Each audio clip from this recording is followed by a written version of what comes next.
These barriers are blocking the whole driveway. They weren't here yesterday. Must have been overnight. We need them gone. Can you clear them? I'll get the tractor after lunch.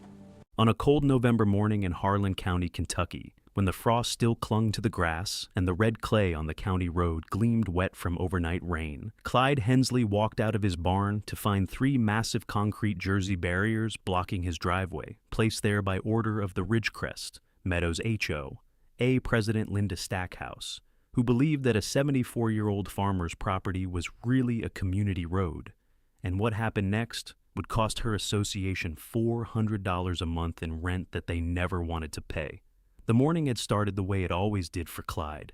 He'd woken at 4:30, the way farmers wake before the world remembers to be quiet. The bedroom was cold. They kept it that way, had for 50 years. Opal was still sleeping, her white hair spread across the pillow, her breath steady and soft. Clyde pulled on his work clothes in the dark, the same brown Carhartt overalls he'd worn yesterday and would wear tomorrow, the fabric worn smooth in the places where his body bent most often. He found his red plaid flannel shirt, the one with the torn pocket he kept meaning to have Opal fix, and pulled it on over his undershirt. His socks were wool, thick enough to keep the cold out even when the frost bit at your toes. He laced his tan leather work boots carefully, the leather stiff from the freezing night, and felt the familiar weight of them settle on his feet. The kitchen was dark when he got there. The old electric stove sat in the corner like it had for 30 years, and Clyde didn't use it. Instead, he lit the wood stove that he'd kept going even after they had modernized most of the house. The kindling caught quickly, the way it always did, and he added wood until the fire was breathing steady. The coffee pot was the same blue enamel thing his mother had used. He filled it with water from the tap, measured out the grounds the way he always did, a little more than most people used because he liked it strong, and set it on the stove to heat. While he waited, he looked out the kitchen window at the darkness. The farm was still sleeping. The barn was a black shape against a sky that wasn't quite black, but wasn't light either. That in-between color that only happened in the hour before dawn. The Chevy Apache truck sat where he'd left it, its green paint barely visible in the darkness. The coffee began to bubble after 10 minutes. Clyde poured a cup into his ceramic mug, the one with the small chip on the rim that he'd never bothered to replace, and stepped out onto the back porch. The cold hit his face like a slap. His breath came out white and visible, and he could feel the frost on the wooden boards under his boots, treacherous thin ice that could trip an old man if he wasn't careful. He drank the coffee slowly, feeling it warm him from the inside out. The farm was starting to wake up. A crow called from somewhere in the trees. The creek at the back of the property made its small rushing sound, running colder now that November had set in. Clyde finished the coffee and went inside to get his work coat, a canvas thing lined with wool, heavy enough to keep the cold off a man's shoulders. By the time he was walking toward the barn, the sky had started its slow change from black to gray. The path from the house to the barn was one he'd walked maybe 30,000 times in his life, give or take. He knew every rut in it, every place where the red clay was soft and would suck at your boots, every place where a root from the old oak tree ran across the path. His boots made the frost crunch as he walked, a sound that meant the temperature was colder than it had been yesterday. When he reached the barn door, he pushed it open with the same slow motion he always used. The door was old and warped, and if you rushed it, it would bind up on the frame. Take your time with it, and it opened smooth. Inside the barn, it was warmer. Not warm exactly, but a few degrees above freezing, which made a difference when you were 74 years old. Clyde moved through the familiar darkness of the space, his hands finding things without his eyes needing to see them. The light switch was an old pull cord, and when he yanked it, the single bulb that hung from the rafters flickered on. It was a 40-watt bulb, barely enough to see by, but Clyde didn't need much. He could have worked in this barn in the complete dark if he'd had to. He checked on the tools he'd left there, made sure the animals were where they needed to be, and just stood for a moment, drinking in the smell of the place. Sawdust and hay. Old wood. The faint scent of the oil he used on the equipment. This barn had been built by his grandfather Otis in 1941, 2 years after he'd cleared the land. It had weathered 75 years of Kentucky winters and summers, and it would probably weather another 75. It was painted red, the color faded now to a dusty rust by decades of sun and rain, but it was still standing, still solid, still useful. That was what Clyde believed in, things that lasted, things that did what they were built to do, things that didn't need to be replaced just because something newer came along. He stood there for maybe 10 minutes, just breathing, just thinking about the day ahead. He had work to do in the wood shop, a furniture piece he was making for his daughter's house, something he'd been working on all autumn in small increments. When he finished here, he'd go back inside and have something to eat, probably some biscuits if Opal had made them, maybe some eggs. Then he'd spend the morning in the wood shop, where it was warm enough, and where the smell of fresh-cut wood was the best thing in the world. It was a good life, or at least it had been, and he was 74 years old, which meant he'd learned to appreciate the good days as they came. He didn't know, walking back to the house, that everything was about to change. Clyde Hensley stood in his yard an hour later, his lean frame bent slightly forward, his weathered face catching the pale morning light. His silver stubble caught the cold, and his deep facial lines seemed darker somehow, shadowed by the realization of what had just happened. He wore his faded brown Carhartt overalls over the same red plaid flannel shirt he'd pulled on before dawn, the one he'd worn for 40 years of mornings, just like this one. His scuffed tan leather work boots were caked with Kentucky red clay, the kind that never quite washed off no matter how hard you tried. On his head sat that faded maroon Virginia Tech cap, the one his son had given him years ago, the logo barely visible from all the wear and sun. His calloused hands, built from decades of farm work, hung at his sides as he stared at the barriers. Behind him, the barn stood solid and red, the color faded to a dusty rust by the weather. Beyond that, his hayfield rolled back toward the tree line, and somewhere on the property, his woodshop sat quiet, waiting for him to return to the project he'd been working on all autumn. The 1961 Chevy Apache truck, rusty green but running perfectly, was parked over by the shed, and the morning air smelled like wood smoke from someone's chimney and the faint scent of the creek that ran through the back of his property.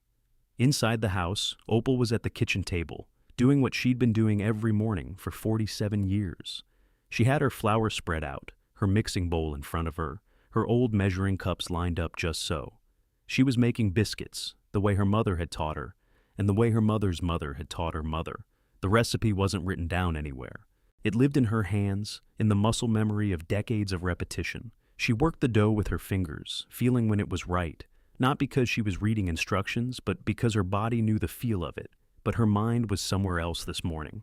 Opal had been worried for weeks now, ever since those letters started coming. HOA letters, official-looking things with the Ridgecrest Meadows seal on them, addressed to Clyde or to current resident. She'd brought them in from the mailbox, and she'd watched Clyde read them, and she'd seen something in his face that she recognized. It was the look he got when something was troubling him, the look that meant he was thinking about things, turning them over in his mind like a stone he'd picked up from the creek. She'd hummed to herself a lot in the past few weeks, hymns mostly, the old ones her grandmother had taught her, the darker hymns that people sang when they were worried, the hymns about troubles and trials and the valley of tears. "You've got that look again," she'd said to him last night when they were sitting on the porch after supper. "What look?" Clyde had asked, even though he knew. "The one you get when you're thinking about something too hard, when something's bothering you and you're not saying it out loud." Clyde had just nodded. He'd looked out at the farm, at the barn and the fields, at the place his grandfather had cleared in 1939, and that had been in the family ever since. "I'm just thinking, Opal," he'd said. Now, at the kitchen table, working the biscuit dough, Opal was still thinking about that conversation. She was humming one of those darker hymns, the ones that weren't really hymns so much as laments. The words came without her thinking about it. "In the valley, in the shadow, when the darkness gathers round." She shaped the biscuits with her hands, pressing them into the baking pan one by one, her weathered hands moving in the rhythm of decades. Her white hair was pinned back the way she always wore it, severe, practical. She wore a simple house dress and a cardigan, the uniform she'd chosen for her life and had never varied from. At 71, she was still strong, still capable, but she was also attuned to her husband in the way that comes from living beside someone for 50 years. She could read the smallest changes in his mood, the tiniest shifts in his behavior, and something was shifting now.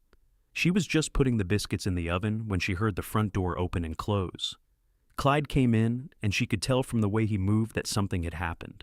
She went to the window and looked out, following his gaze toward the driveway. What she saw stopped her breath. "Clyde!" she called out, coming to the back door where he stood. He was staring out at the barriers, those massive concrete things, sitting right there on his property, on the driveway that his grandfather had made and his father had maintained and that Clyde had been using his whole life. "They did it," he said quietly. Opal came to stand beside him, and her humming stopped. "Well," she said, her voice steady even though her hands had started to shake. "I guess they did it." Clyde nodded. Then he turned and walked back toward his barn, and he went to work like it was any other day, the kind of response that Linda Stackhouse and the board had completely misunderstood.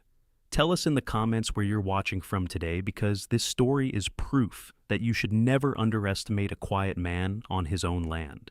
And if you haven't already, subscribe to the HOA Trap. Now, to understand how Clyde Hensley found himself staring at concrete barriers on a November morning, you need to go back 6 years, because that's when everything changed in Harlan County. The developers had come in and purchased the 120 acres right next to Clyde's property, the land he could see from his barn, the land his grandfather Otis Hensley had looked at back in 1939 when he first cleared the original 120 acres that the family still owned.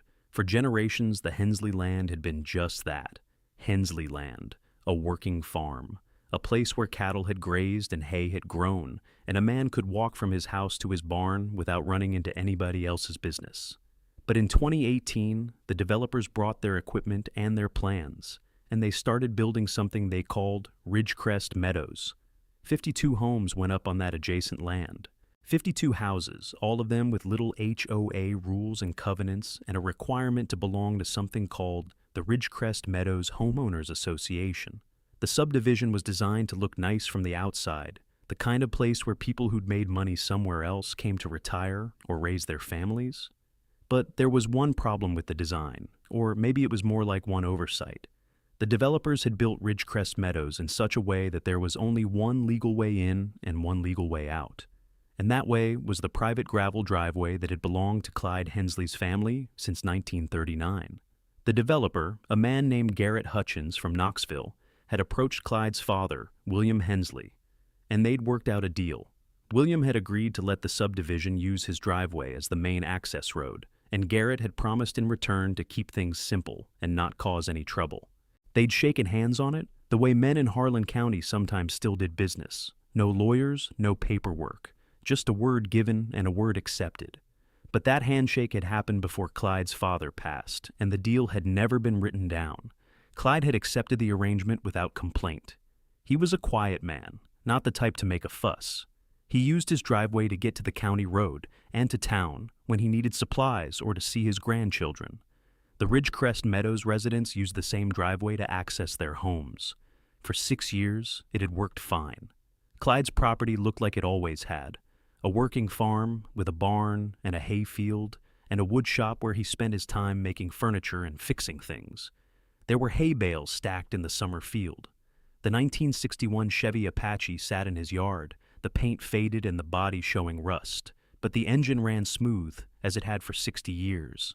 His wife Opal, a woman of 71 years with white hair pinned back and a habit of humming gospel hymns when she was worried, had kept a simple house dress and cardigan as her uniform for decades. They lived quietly on the farm, the way they'd always lived, and if the newer homes in Ridgecrest Meadows didn't quite match the character of the place, well, that wasn't Clyde's concern. But then Linda Stackhouse became the HOA president of Ridgecrest Meadows.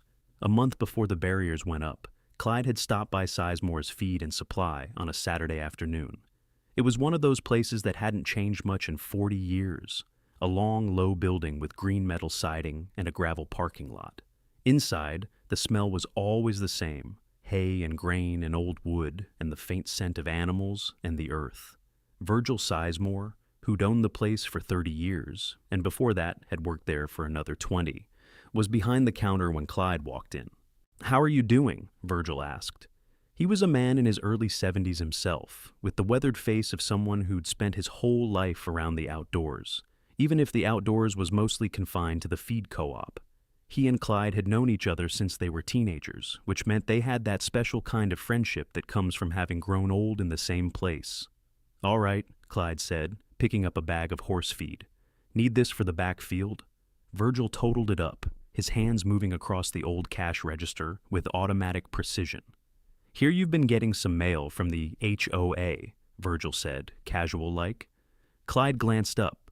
Virgil had that way about him, of knowing everything that happened in Harlan County without ever seeming to go anywhere. "Few letters," Clyde said. "Linda Stackhouse," Virgil said, shaking his head. "She's a piece of work. Been coming in here telling everybody about her plans for the neighborhood entrance. New barriers, landscape improvements. She talks a lot about property values and curb appeal." "It's her association," Clyde said. "It's also your driveway," Virgil said, leveling a look at Clyde over the counter. "You got paperwork on that, right? Like, official paperwork?" "Got my grandfather's deed from 1939. Got the surveys. Got the tax records." Virgil nodded. "Good. I'm telling you, Clyde, because I've been around long enough to see these things go bad if you're not careful. That subdivision has got 52 homes, and from what I hear, that driveway is the only way in and out. If Linda Stackhouse thinks she can control that driveway, she's going to try something." "Why would she?" Clyde asked. "Because she's not from here. She doesn't understand how things work. She thinks if she buys a house and pays HOA dues, she owns everything that touches her property. She doesn't think about the fact that some things have been here longer than she has, that some things belong to people who've been quiet about what's theirs, but don't mean they're not serious about it." Clyde picked up his feed. "I'll keep that in mind." "I'm serious, Clyde," Virgil said.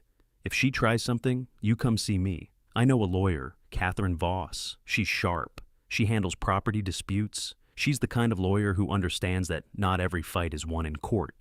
Clyde thanked him, paid for the feed, and went home.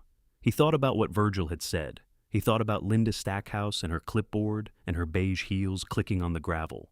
He thought about a woman who'd come from somewhere else, from some place where things work differently, where property lines and private ownership meant less than the aesthetics of a gated community entrance. He didn't know it yet, but Virgil's warning was about to become very relevant. If this story's got you hooked, share it and subscribe to the HOA Trap, because what this old man does next is why you never mess with a farmer on his own land. Linda Stackhouse was in her late 50s, the kind of woman who carried herself like she'd succeeded at something important, even if what she'd done was manage a real estate office in Lexington before moving to the country to get away from it all. She had styled shoulder-length blonde hair that never seemed to be out of place, and she favored hot pink blazers over white blouses, paired with beige heels that clicked on every kind of surface. She carried a leather clipboard folder everywhere she went, and she'd been president of the Ridgecrest Meadows HOA for 3 years. In those 3 years, she'd made it her personal mission to improve the neighborhood, which was her way of saying that she'd decided the entrance to the subdivision, the part where it met Clyde Hensley's property, didn't match her vision of what a community should look like. The thing about Linda Stackhouse is that she genuinely believed she was right. She wasn't a villain with a mustache, twirling her plans to cause trouble. She was a woman who'd lived her whole life in communities with rules and standards, and she'd come to the country believing that the same principles should apply. She looked at Clyde's farm, the rusty truck, the barn with its weathered red paint, the hay bales, the wood shop with sawdust sometimes blowing across the yard, and she saw a problem that needed solving. She saw the entrance to her community through the lens of curb appeal and property values, and every time she presented her case to the other board members, she said the same thing. The board has already voted on this. Whether they had or not, that was her catchphrase, the way she closed down conversation and moved toward action. Linda Stackhouse had been campaigning for months to clean up the entrance to Ridgecrest Meadows. She'd sent letters to the board. She'd talked to her neighbors on the sidewalks of the subdivision. She'd called the developer, Garrett Hutchins in Knoxville, and explained her vision. And somewhere along the way, she'd convinced herself and some others that the solution was to improve the driveway that led into the subdivision, to make it look more like an official entrance rather than a working farm road. The board voted, and the decision was made. They would hire a contractor to come in and pave the section of the driveway that bordered their property. They would add landscaping.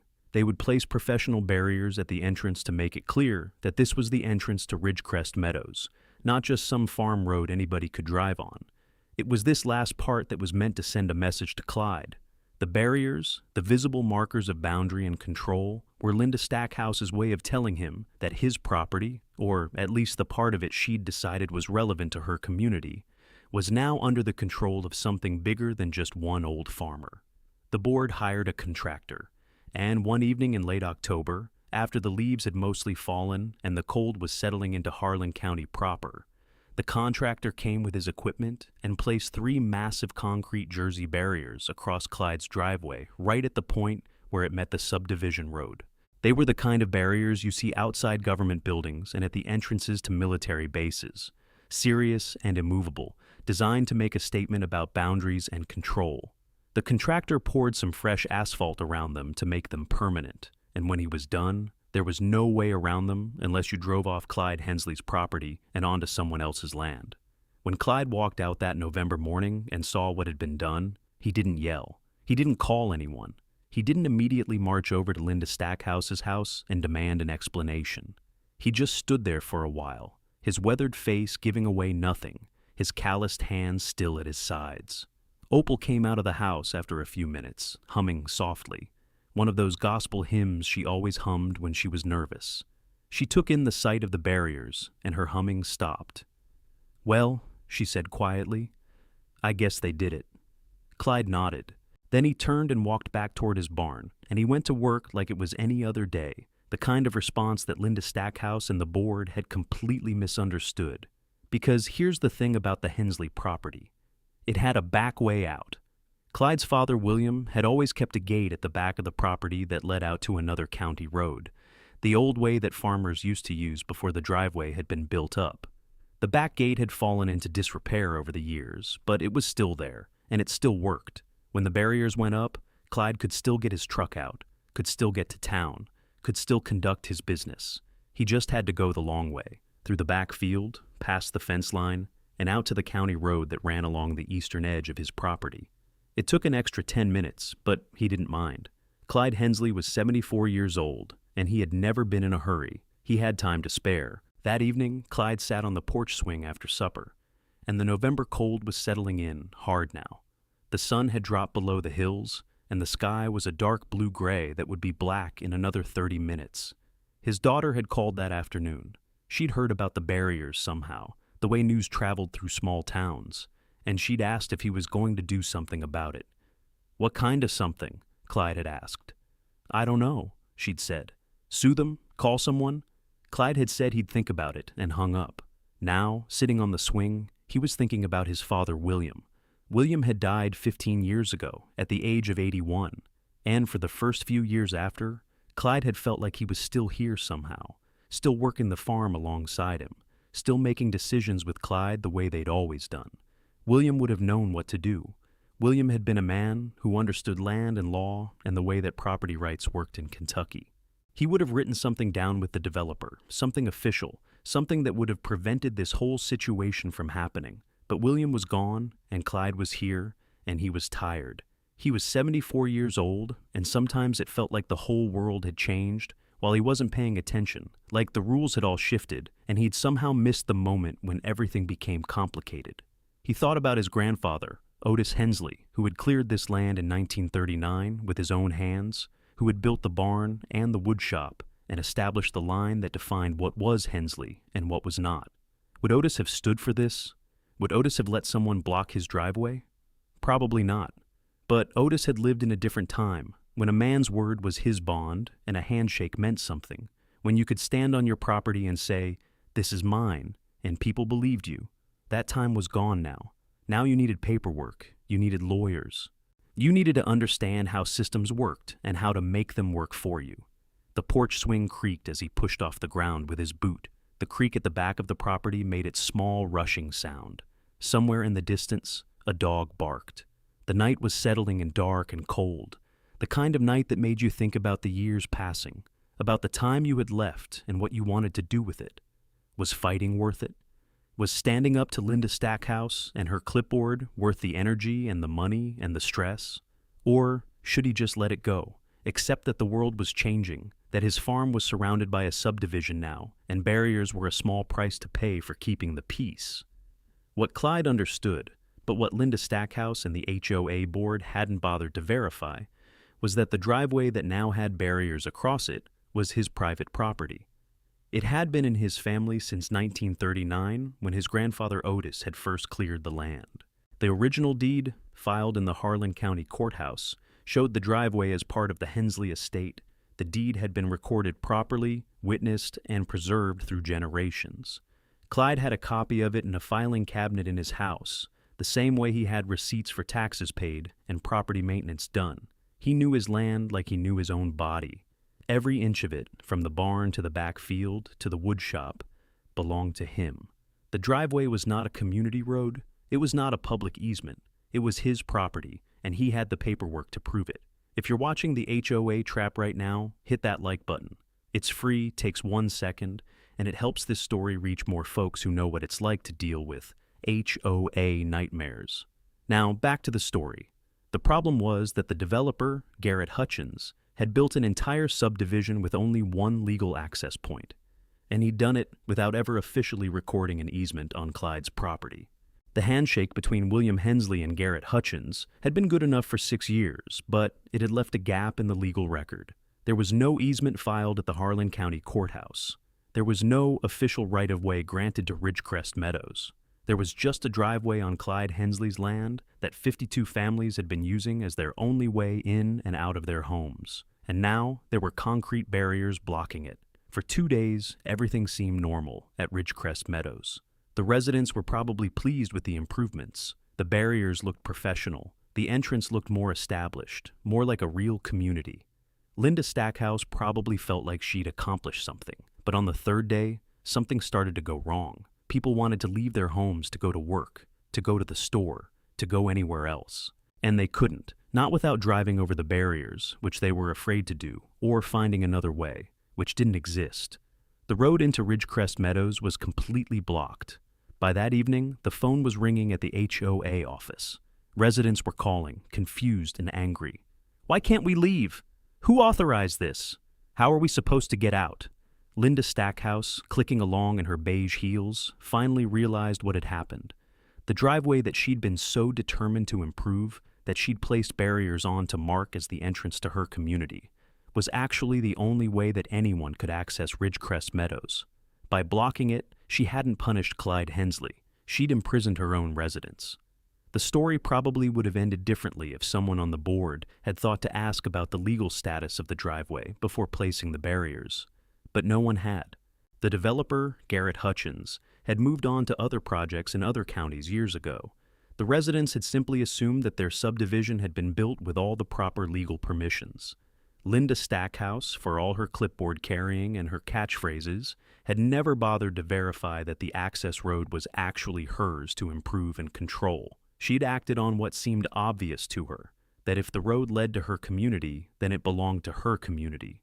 But the law doesn't care much about what seems obvious. The HOA board met in emergency session.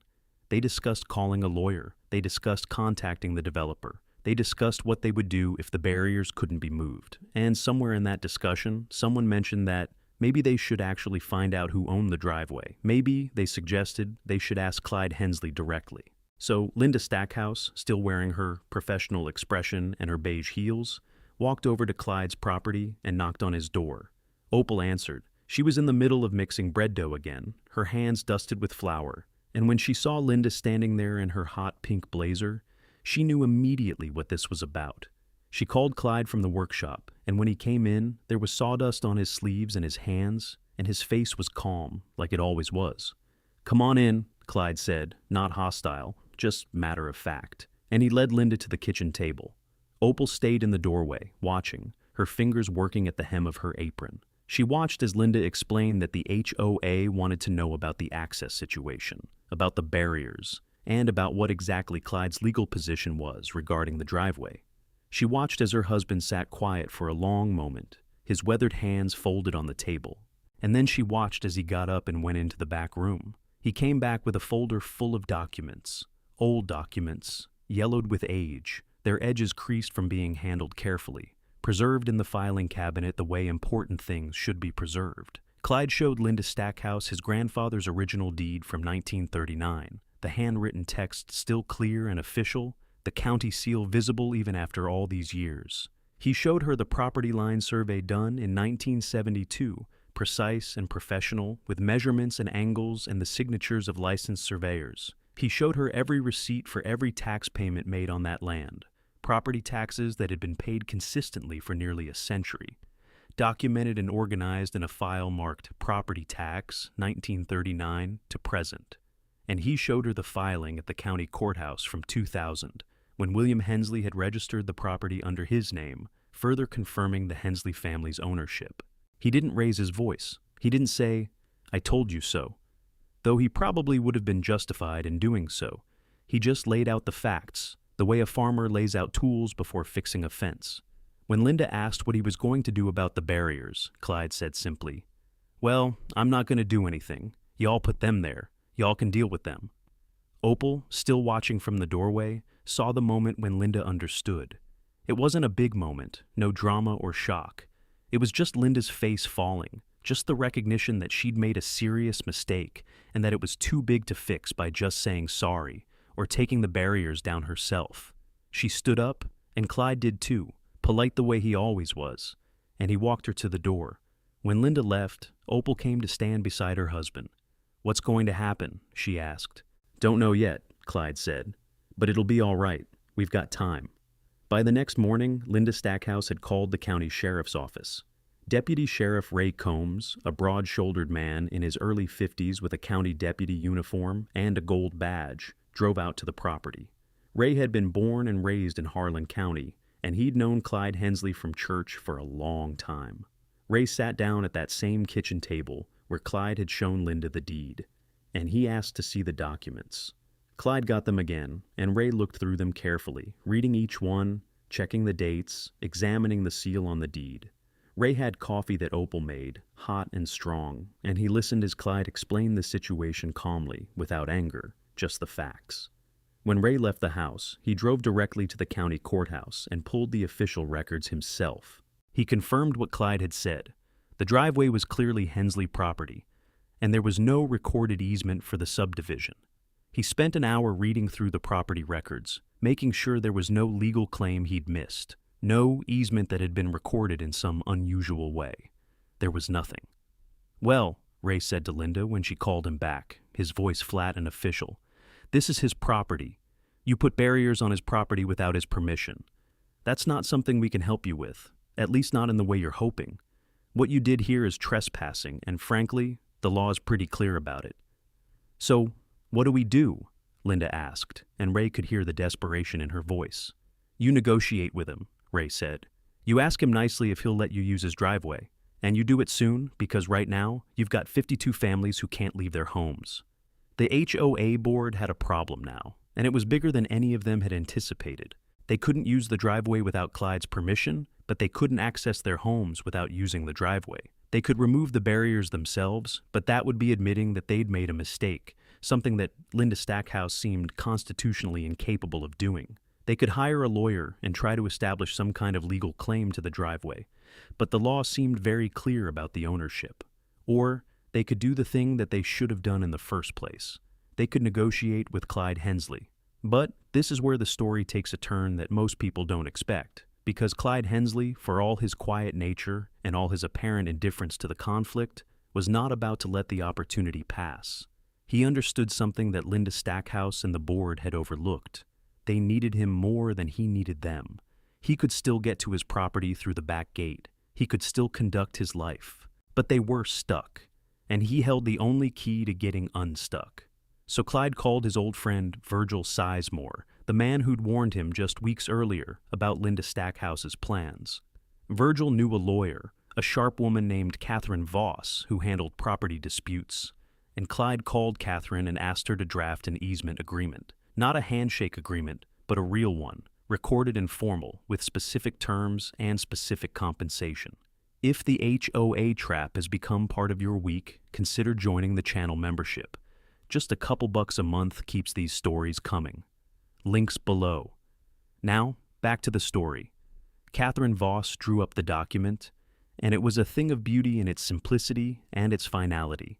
The Ridgecrest Meadows HOA would have a permanent, recorded easement to use Clyde Hensley's driveway as their primary access road. In exchange, the HOA would pay Clyde Hensley $400 per month, every single month for the duration of the easement. $400. That was roughly $4,800 per year, or nearly $50,000 over the course of a decade. For a private road that Linda Stackhouse had thought she was controlling and improving, she was now about to make her community pay rent for the privilege of using it. When Catherine presented the terms to the board, there was silence. Not the comfortable silence of agreement, but the heavy silence of realization. They had spent whatever it cost to hire the contractor and place the barriers, money they weren't getting back. They had spent money calling lawyers and dealing with this crisis. And now, to keep their community functional, they would have to pay $400 every single month to a 74-year-old farmer who'd never asked for a penny until they'd tried to take what was his. Linda Stackhouse looked at the easement agreement like it was a poison pill. She argued to anyone who would listen that $400 was too much, that the board should fight this in court, that Clyde was taking advantage of them. But the board members, many of them successful business people who understood contract law and property rights, recognized reality when they saw it. They had no legal leg to stand on. They had built their community on a man's property without ever securing the proper legal right to do so. And now, that man had them exactly where they needed to be to resolve the problem. One by one, the board voted to accept the terms. The easement would be recorded, and the payments would begin. At the next HOA board meeting held in the community center, the 7 remaining board members sat around the conference table, and Linda Stackhouse presented the agreement to the full membership. The room was tense. Residents who'd been unable to leave their homes for a week asked questions. Linda tried to defend her decision to place the barriers, tried to explain that the intent had been good, that the goal was to improve the community. A retired accountant named Harold Webb raised his hand and asked, "Linda, did you check who owns that road?" There was a long silence. Nobody answered. Nobody needed to. The vote was called, and the agreement was approved almost unanimously. Linda Stackhouse continued as HOA president, but her power had been diminished, and everyone knew it. The barriers were removed on a gray November morning, the same kind of morning that they'd been installed. The contractor came back with his equipment, and he lifted them off the driveway and carted them away. By that afternoon, the residents of Ridgecrest Meadows could leave their homes again. They could access their property. They could get to work and school and the store and anywhere else they needed to go. And for the first time in the history of the development, they understood exactly what they were doing. They were driving on Clyde Hensley's property, and they were paying for the privilege. One Saturday afternoon, about a month after the barriers were removed, Clyde was working in the wood shop when his granddaughter Lily came running out. She was 8 years old, with her mother's dark hair and her grandfather's steady eyes, and she had something on her mind. "Grandpa, why are those big rocks on the road?" she asked, looking back toward the driveway where the barriers had been. "I saw them there last time, and now they're gone." Clyde set down his tools and looked at his granddaughter. She was asking the question that a child asks, innocent and direct, expecting an answer that made sense. How could he explain to an 8-year-old that sometimes people don't understand what belongs to them and what doesn't? How could he explain that sometimes people who live in nice houses with nice things think they own more than they actually own? How could he explain that the world was more complicated than she would understand for many years? "Sometimes people put things where they shouldn't," Clyde said finally. "And when they do that, they have to take them back out again." "Why?" Lily asked. "Because some things belong to other people," Clyde said. "And you can't take something that belongs to someone else, even if you want to, even if you think you have a good reason." Lily nodded solemnly, like she understood, even though she probably didn't. Clyde ruffled her hair, and she ran off to play in the yard, and Clyde went back to his wood shop and his furniture. But he smiled a little, thinking about his granddaughter and the simple way she'd asked the question. Maybe, he thought, that was the real lesson here. Maybe the world was simpler than people made it. You had what was yours, and other people had what was theirs. And sometimes, you just had to remind people of that truth. Life went back to normal for Clyde. He used his driveway the same way he'd always used it, to get to town and to the county road. His granddaughter Lily, who was 8 years old and visited on weekends, sometimes played in the yard while he worked in the wood shop, the smell of sawdust mixing with the wood smoke and the creek water. Opal went back to humming her gospel hymns with a little less worry in her voice. The Chevy Apache continued to run smoothly, and the barn continued to stand solid, and the hayfield continued to grow. The only change was the deposit that appeared in Clyde's account every month, $400 that he hadn't asked for, but that he'd been smart enough to demand. Opal kept her house dress and cardigan, kept her routine, but her hymns changed from the dark ones to the lighter ones, the songs about hope in the valley of peace. She started baking more, her hands working the flour with a lighter touch, her mind easier. When Lily visited, Opal made her special biscuits, the kind with butter and honey, and Lily would eat them while sitting on the porch, looking out at the farm and asking her grandmother questions about the garden and the animals. He used the first month's payment to fix the roof on the barn, something he'd been putting off for 3 years, because he didn't like to spend money on things that weren't strictly necessary. The roof had leaked a little in the spring, and he knew it would leak worse come winter. Now, with the money from the HOA, he called a roofer from town, and together they replaced the bad shingles and reinforced the support beams. It felt good, like the farm was being properly cared for again, like his grandfather Otis's barn would stand for another generation, solid and red and functional. Linda Stackhouse, one might hope, learned something from the experience. But the truth is, there's no indication that she did. She remained HOA president, and she continued to speak about improving the community and maintaining standards. But she never again tried to control anything on Clyde Hensley's property, and she never again let a contractor onto his land. Sometimes you don't have to fight. Sometimes you just have to understand what you have and what you own, and you let other people make their own mistakes. The lesson of this story is simple.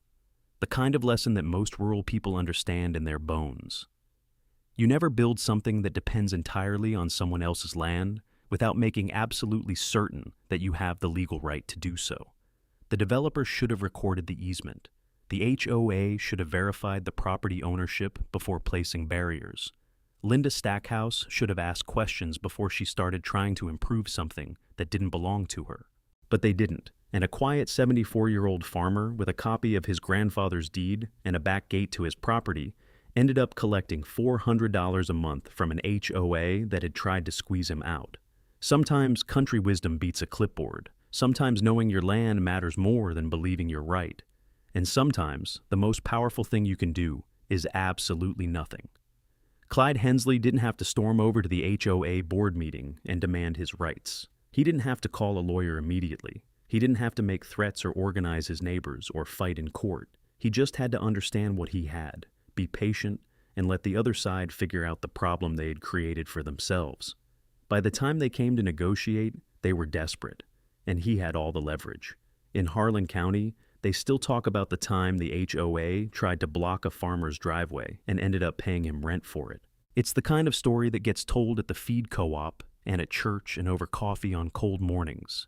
It's a story about a man who knew his land, a man who kept his papers in order, and a man who understood that sometimes the best response to a mistake is to let other people live with the consequences.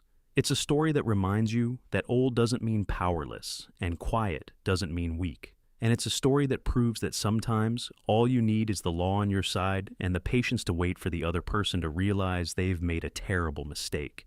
Thank you for watching. If this story reminded you that some folks know their land better than anyone who tries to change it, please share it. Subscribe to the HOA Trap for more stories proving that country wisdom beats a clipboard every time. Tell us in the comments, what would you have done if someone blocked your driveway?